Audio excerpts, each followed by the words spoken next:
नमस्कार, मी सीए रमेश प्रभू, अध्यक्ष Maharashtra societies welfare association. रोजच्या प्रमाणे आज आम्ही रिअल एस्टेट डेली न्यूज ह्या नवीन एपिसोड मध्ये आपल्याला मी स्वागत करतोय। आज पुनर्विकास, गृहनिर्माण संस्था, कन्व्हेन्स आणि अन्य विषयावर आपण चर्चा करू।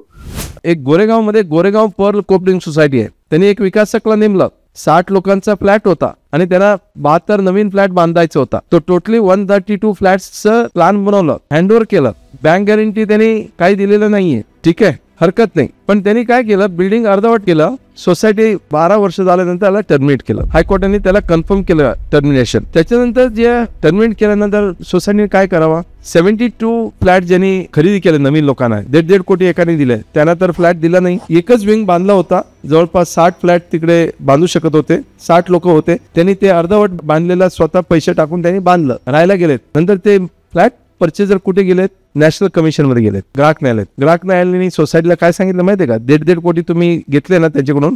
सोसायटी बोलले आम्ही नाही घेतलं, विकासकाने घेतले, विकासाला आम्ही टर्मिनेट केले। ते बोलले बरोबर आहे, विकासकला तुम्ही टर्मिनेट केले, पण विकासकाने पैसे तुमच्या जमिनाच्या आधारावर तुम्ही डेव्हलपमेंट ॲग्रीमेंट दिले म्हणून, तुम्ही पॉवर ऑफ दिले म्हणून तो विकासक पैसे उचलू शकलो।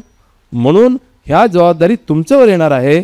1.5 कोटी गुणिले 72 लोकांना विथ 9% इंटरेस्टनी नॅशनल कमिशननी त्यांना पैसे द्यायला लावला।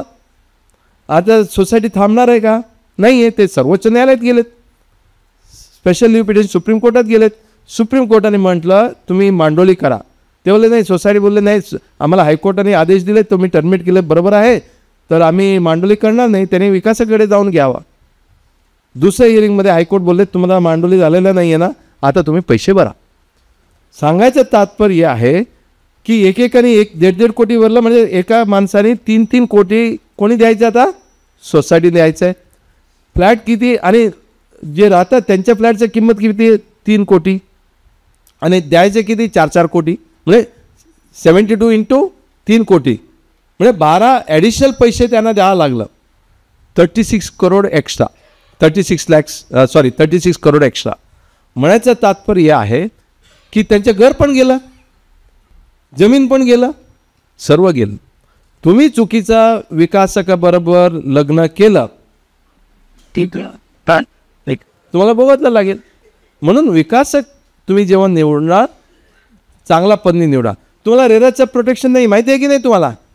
रेराचं संरक्षण नाही का? रक्षण नाही, तुम्हाला संरक्षण ह्याच्यासाठी नाही आहे बिकॉज तुम्ही दोन्ही विकासक आहेत। तुम्ही जमीन देतात, भागीदारी आहे तुमचं, तुम्ही जमीन देतात, तो विकासक त्याच्या यंत्रणा घेऊन येतो, तुम्ही दोन्ही भागीदार म्हणून कामं करतायत।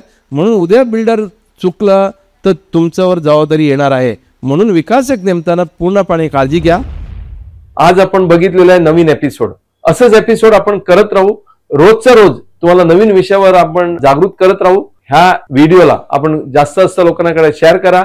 आपल्याला जे काही बोलायचं आहे किंवा ह्याच्यावर जे काही मांडायचं आहे, तर आपण आपला डिस्क्रिप्शन मध्ये तुम्ही टाकू शकतात, रिमार्क टाकू शकतात, आपला व्हिडिओ कसा वाटला, आणि हे व्हिडिओ खूप लोकांना शेअर करा, जेणेकरून ह्याचं सबस्क्रिप्शन वाढेल। Thank you very much.